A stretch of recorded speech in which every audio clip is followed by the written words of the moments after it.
Today, we are wrapping up a series that we've been in over the last couple of weeks called Sex, Money, and Power. So for the last time, let's all say that together. 1, 2, 3. Sex, money, and power. Or as I like to call the series, 3 of my favorite things. And so I'm excited that we get to be here today as we wrap up this series. And in this series, we've been talking about the reality that our invitation from Jesus is not so much to live in shame or in guilt with how we've dealt with sex and money and power in our life, but to really wrestle with the question that all of us will have to answer at some point in our life or will continue to have to wrestle with through the course of our life. And it's this question. It's the question really for the series. Do I believe that God's best for me is actually best for me? Do I believe that God's best for me when it comes to sex is actually best for me? Do I believe that God's best for me when it comes to money is really best for me? Do I believe that God's best for me when it comes to power is actually best for me? And where sex is something that we can taste, touch, feel, and experience, and money is something that we have in our life every single day. Power, the thing we're going to talk about today, it's a little bit harder to get our hands on and to wrap our mind around. It feels a little bit more esoteric. But power impacts our lives in significant ways every single day. And so to kind of define power for you today, I want to describe it this way. You can write it down in your notes. Power is the ability to exert your will in your own life, something that all of us have, or in the lives of others. You and I are impacted by power every single day. In fact, I would invite you right now to think about a time in your life where maybe you recognized, oh wow, somebody has some power over me. Somebody has some influence over me. For me, as I was thinking about this, a person that has had power over me that I didn't even realize had power over me was this blonde girl with blue eyes who I decided to ask out on a date when I was 16 years old. We've been together now for 15 years. We got 4 kids together. This is a reality that people ask us. Yesterday we were at a restaurant and a guy walked over and he's like, "That's a big family. You must love kids." And my thought was, no, I just really enjoy my wife. Like that was the thought that I had. As he said that. And people say with our big family, it's been a great run together. People say, like, what's it like to have a big family? And maybe you've heard of Jim Gaffigan. He's got a big family. He's a comedian too. And the way he describes having a big family, he says, imagine you're drowning and someone throws you a baby. That's what it's like.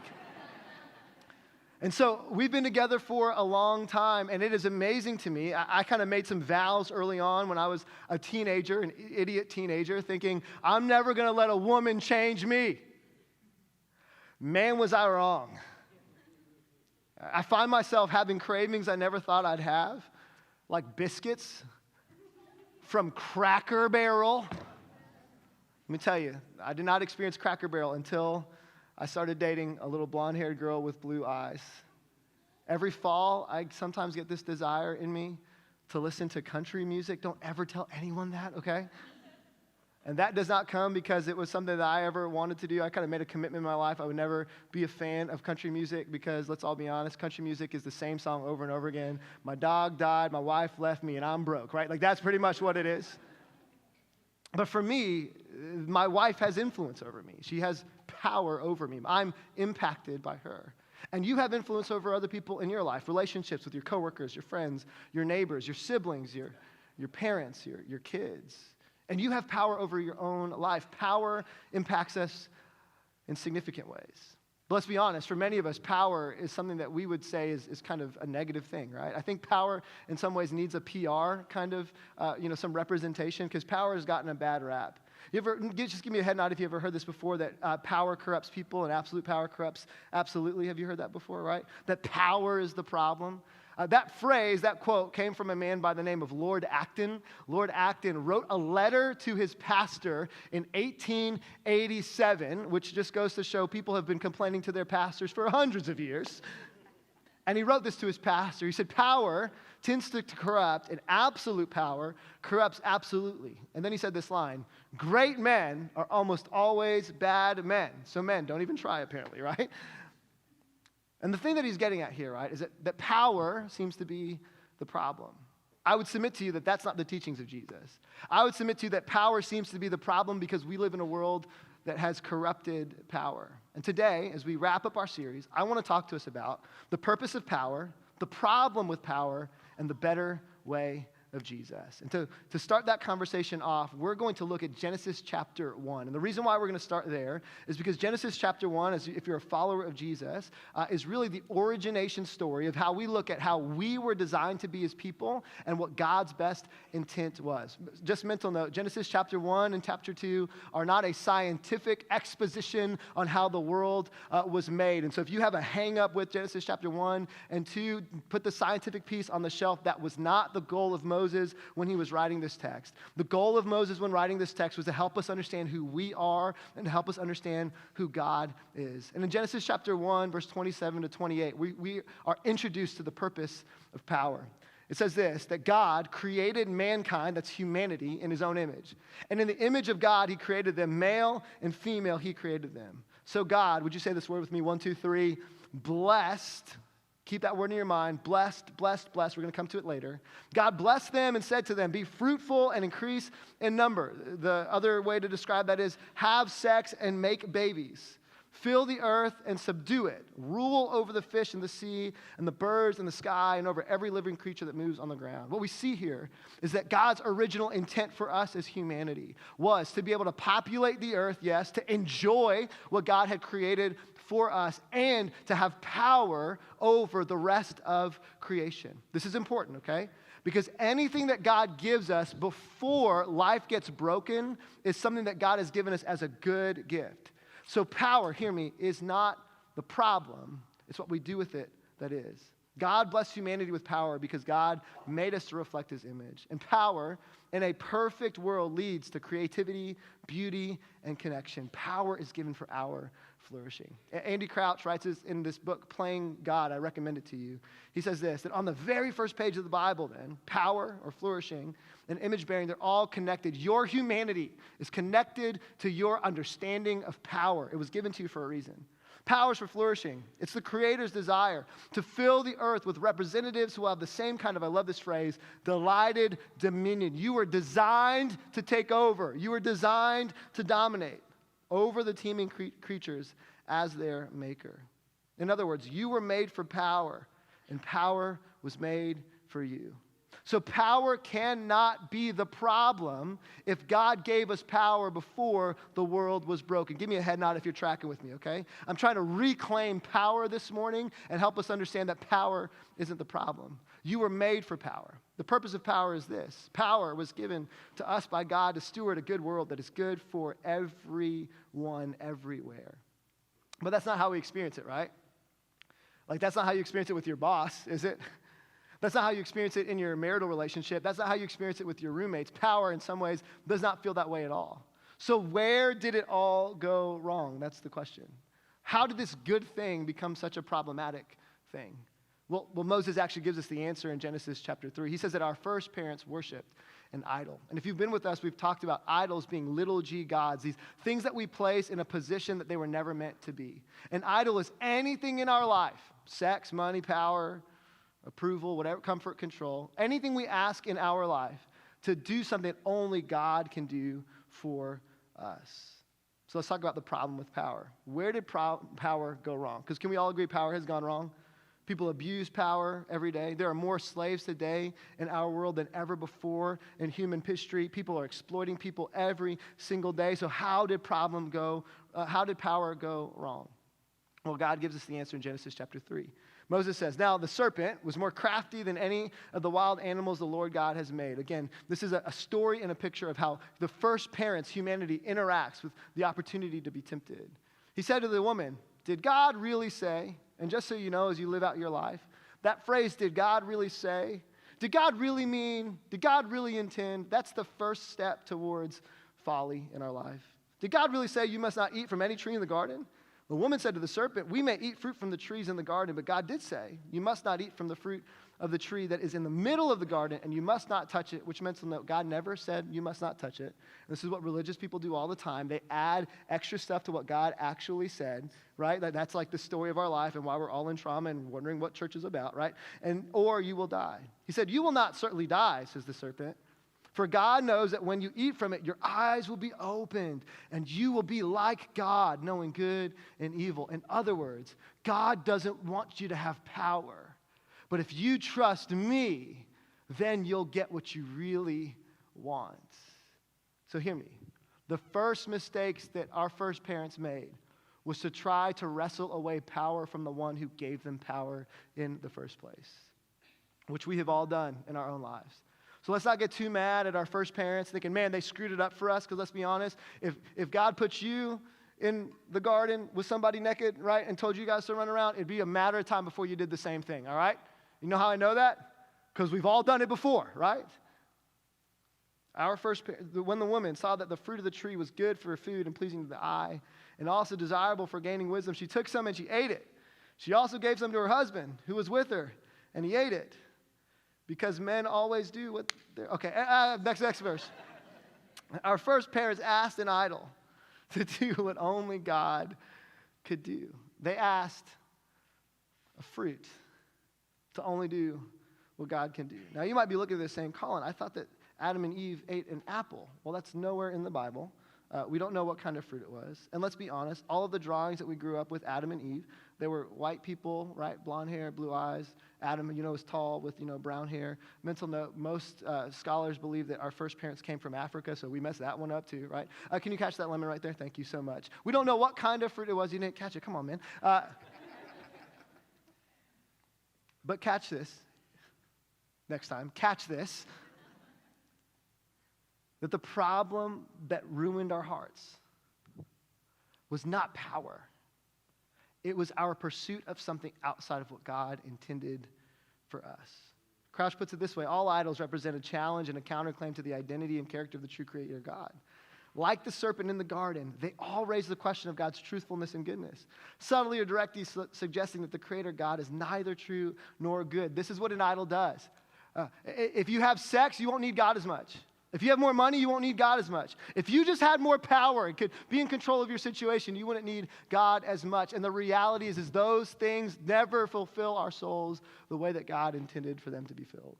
The power that was meant to be a blessing as a result was corrupted into a curse. So God gives us power and he gives us blessing. And as a result of our stupidity as human beings, he has to give us natural consequences to our deal. And so what's interesting in Genesis 1 is God gives us blessings. And then in Genesis chapter 3, after our first parents mess it all up, there are curses that follow, consequences that follow. Genesis 3, 16 and 17, he says this to the woman. To the woman he said, I will make your pains in childbearing very severe. And every mama said, amen, right?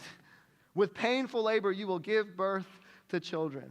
I'm pretty convinced that after God gave that kind of, that curse, like he realized, man, maybe that was a little too tough. And that's why he invented the epidural. I think that's why that happened. He said, your desire will be for your husband, and he will rule over you. Now pay attention to this. This is massive, okay? Genesis chapter 1 and 2, male and female, co-partners, co-laborers, same team, same value, same significance. It's not until after the fall that we see this kind of powering up of masculinity over femininity, which has happened in all cultures, in all times, in all history. This was not God's intent. This was not God's goal. This is what happened as a result of our pursuit of idol worship. To Adam, he said, because you listen to your wife. And husbands would be like, well, yeah, that's why I shouldn't listen to... No, that's not what the text is saying. Don't go to your wife and say, honey, the Bible says that whenever I listen to you, the world gets corrupted. That's not what the verse is saying, okay? Because you listened to your wife and ate fruit from the tree about which I commanded you, you must not eat from it. Cursed is the ground because of you. Through painful toil, you will eat food from it all the days of your life.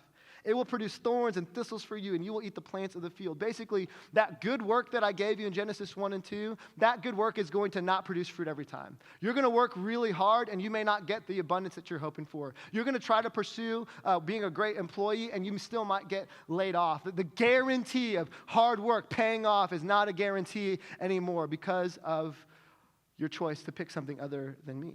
By the sweat of your brow, you'll eat your food until you return to the ground.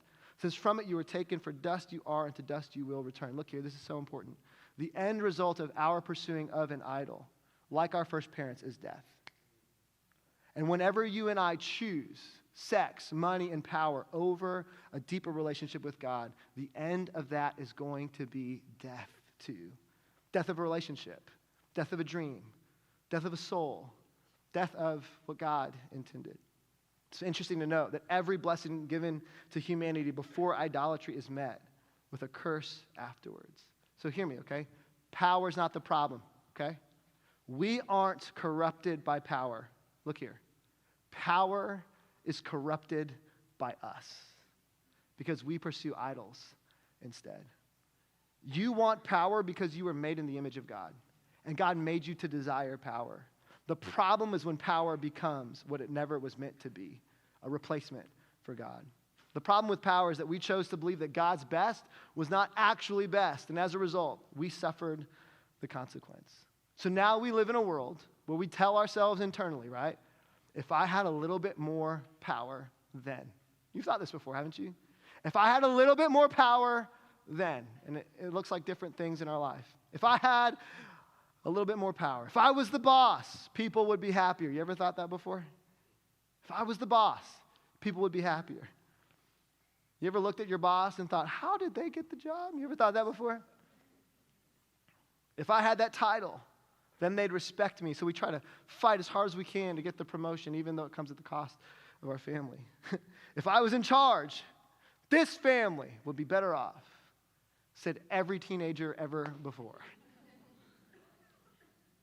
And here's the problem with power, is that when we begin to think the solution to our problem is more power, we've asked power to do something it can never, ever do. Power will never solve for you what you ultimately want the most.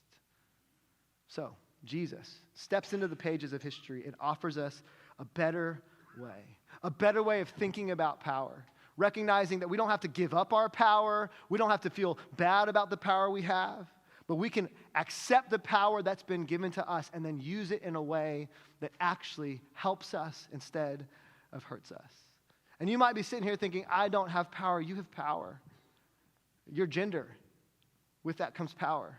Your race, with that comes power. Your financial status, with that comes power. Your educational background, with that comes power. We all have power. In the words of the great, great German poet, Snap, who gave us the beautiful song, Rhythm is a Dancer. I've got the power. They gave us that as well. In fact, would you just say that with me on the count of three? Say, I've got the power. 1, 2, 3. Okay, one person did it the right way. One more time. 1, 2, 3. Man. You do. You've got power. And you've got power. And you've got power. And you've got power. You need to work on your catching, but you've got power. You've got power. All of us have to learn how to steward the power that's been given to us. The better way of Jesus. Jesus is on his way to Jerusalem. He's at the latter stages of his ministry. He's about to go die a terrible death. And as he's walking with his crew to Jerusalem, we find this in Mark chapter 10, verse 32 to 34. Pay attention to this because how people act in this story is exactly how we act in real life.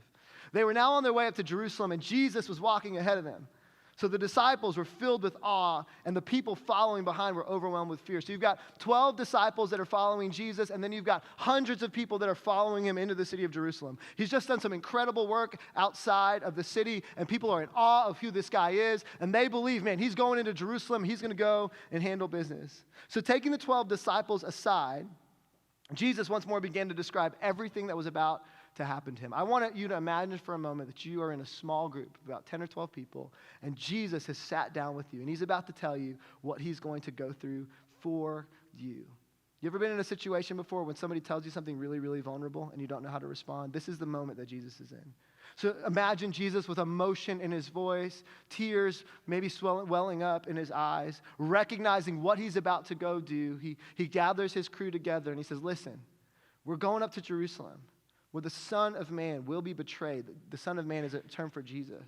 Where I'm going to be betrayed to the leading priests and the teachers of religious law. They're going to sentence me to die, and they're going to hand me over to the Romans. They're going to mock me. They're going to spit on me. They're going to flog me with a whip. They're going to kill me. But after 3 days, I will rise again.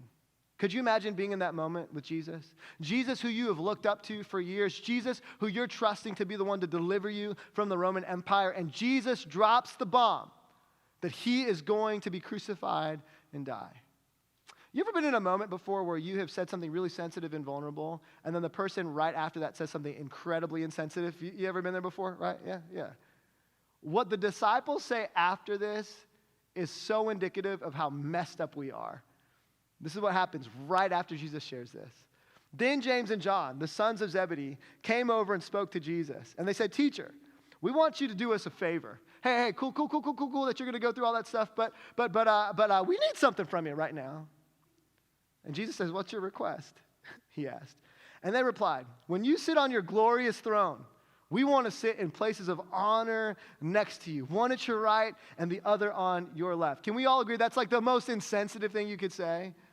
Jesus is like, I'm going to die. And they're like, cool, but I hear you're going to rise again. When that happens, me and the boys have been talking, just wondering who can be the co-captains. Can we do that? Like Jesus, we know we can't be you. Like Jesus, yeah, worship Jesus. Jesus, you're the greatest. Oh yeah, Jesus is great. But Jesus, you're going to need some help. Can we be number one? Can we be number two? Can we be Tweedledee and Tweedledum? Right? That's a dumb thing that you're asking, but that's what's going on. What's funny is this story is recorded in Matthew, Mark, and Luke. And Matthew, who is probably irritated as he's recording this story, adds something that Mark and Luke do not tell us, which is this. Matthew says that when this happens with James and John just don't show up and ask Jesus this. James and John bring their mama. You know it's manipulative when you bring mama, right? Here's the thing about mama that you need to know. James and John's mom was Mary, Jesus' mom's, was Mary's sister. Her name was Salome. So Auntie Salome walks up to Jesus and says, now Jesus, you know you're my favorite nephew, right? I know you're about to go through all of this stuff. But when it's all said and done, will you keep it in the family? Will you give my boys positions of power? Jesus tells James and John, you guys don't know what you're asking for. And then in verse 41, just a couple of verses later, the other 10 disciples hear that James and John are trying to get in line to be, number one and number two. And so the 10 other disciples heard what James and John had asked, and they were indignant. Isn't that our life, right? It's like you hear somebody else is going for the promotion, then everybody else is like, wait a minute. So that James and John and the other guys, they start arguing about who's going to be the greatest, right? And James is like, well, he's family. And John's like, I'm the disciple he loves. And Peter's like, I walked on water. Come on, right? Like they're just having these arguments back and forth. And as they're having these arguments, totally missing the point about what Jesus is going to go through, Jesus calls them together and he says this. You know that the rulers in this world lord it over their people and officials flaunt their authority over those under them?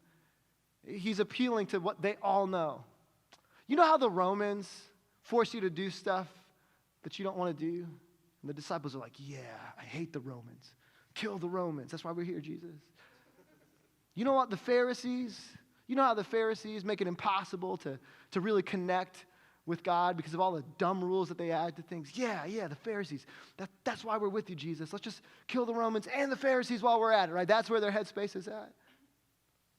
Jesus appeals to the common thing that everybody feels. Today, Jesus would say something like, you know when your boss makes you work extra hours and doesn't pay you? Yeah, can't stand that guy. You know when your parents ask you to go get the remote and it's literally right next to them? Yeah, well, get over it because that's good parenting. You know when your husband doesn't help around the house? Yeah, Jesus. You know when your wife, I'm too smart to finish that sentence. You know when? Yeah, Jesus, that's why we want to be in power. We're tired of being pushed around. We're tired of being told what to do. Jesus, we want to be in power so that we can get what we deserve. And Jesus says, among you, those of you that want power in my kingdom, it will be different. In fact, some translations put it this way, not so with you. You know how power is lorded over people and the CEO uses it for his own benefit? You know how people use it for their own gain? We're not going to do it that way. It's going to be different. Not so with you. Your businesses, follower of Jesus, they're going to look different because you're going to pay your employees the way you should. Your marriages, they're going to look different because husbands, you're going to serve your wives. You're not going to hold power over them. Your kids, they're going to be raised different because parents, you're not going to force your kids to simply do things because you want them to do them. You're going to think about what's best for them and you're going to love them through their journey. Your neighborhood, it's going to be different because you're not going to be the person typing nasty notes on the HOA. And Jesus has a shocked audience because they thought that the whole point of this thing was to kick out Rome and to gain the power that they thought they wanted. And Jesus says, you're going to have power, and power is not the problem. It's just the way you're going to use power is going to be different because power is not your God. I am. Jesus would say this, that your power is not for you. Your power is for the you beside you. Your strength, it's not for you. It's for the you beside you. Your intelligence is not for you. It's for the you beside you. Your wealth, it's not for you. It's for the you beside you. Your position at the office, it's not for you. It's for the you beside you. You know, practically, on the ground, the way you and I make sure power does not become an idol in our life, the way we make sure power does not consume our soul is wrapped up in a simple question we all wish we could hear more and that we often forget to ask ourselves. And so if you want a practical way to not let power consume your soul, then I would just challenge you with this. That when you find yourself in a position of power, ask this question: what can I do to help? You're the boss. What can I do to help? You're a husband. What can I do to help? You're a neighbor. What can I do to help? You're a coworker. What can I do to help? In fact, let's all say this together, and it's going to be hard for some of us to say. Ready? What can I do to help? Hey, honey, I know it's been a crazy week. It's been a crazy week for me too. What can I do to help? It's the businesses we all want to work in. It's the bosses we all want to work for. It's the marriages we all want to have. It's the friendships we all desire, and it's all built on our willingness to not use our power for us, but to use our power for the person beside us. Because your power isn't about you. It's about the you beside you. And the disciples are shocked because the only power they've ever seen is power that is wielded and lorded and pushed on people. And Jesus doesn't say that power is the problem, and doesn't say that power corrupts. He just says that the power you've been given has been given to you for a different purpose. And then Jesus would say something to just punctuate everything that he said. He'd end by saying, for even the Son of Man, God himself, the one who created all of us, even God himself did not come to be served. If there's anybody who deserved to be served, it would be the creator of the universe. God himself did not come to be served, but to serve and to give his life as a ransom for many. And a few days later, imagine if you were there. A few days later, these disciples would see their best friend serve and give his life as a ransom for many. They would see ultimate power hang on a cross and say no to comfort with nails through his hands, gravity pulling on his body so he would suffocate to death. And they would know that ultimate power said no to comfort because of unconditional love for you. And then they would see Jesus hanging on a cross as people spit at him and mock at him, and they would see ultimate power say no to approval so that unconditional love could be demonstrated to you. And then they would see Jesus hanging on a cross and people saying, if you are who you say you are, why don't you just take yourself down from the cross? If you actually are God, why don't you just come down from the cross? And they would see ultimate power in Jesus. Choose to stay on a cross, not because he had to, but because he wanted to. Saying no to control so that you could experience unconditional love from him. Ultimate power, Jesus, said no to control, no to approval, and no to comfort so he could say yes to you. John, John, the son of thunder. John, the one who called his mama to tell Jesus to give him a position of power.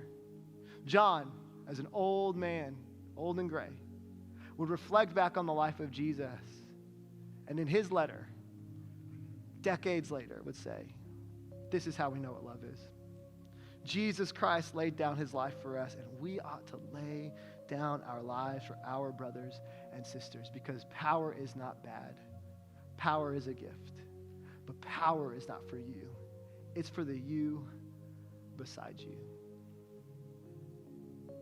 So here's the question.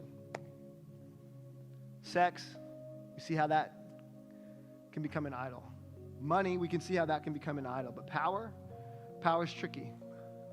Because power is that idol in us that if we don't take time to recognize it's there, will consume us and eat us from the inside out without us even knowing. So where have you believed the lie? That if you had a little more power, you'd get some more control. If you had a little bit more power, you'd finally gain approval. If you had a little bit more power, then you'd finally be comfortable. Let me invite you today to put down that way of living, to pick up the way of Jesus, and know that your power and your approval and your control is not going to be found in getting more, but in trusting in the one who's already given you everything. Just stand with me as we pray.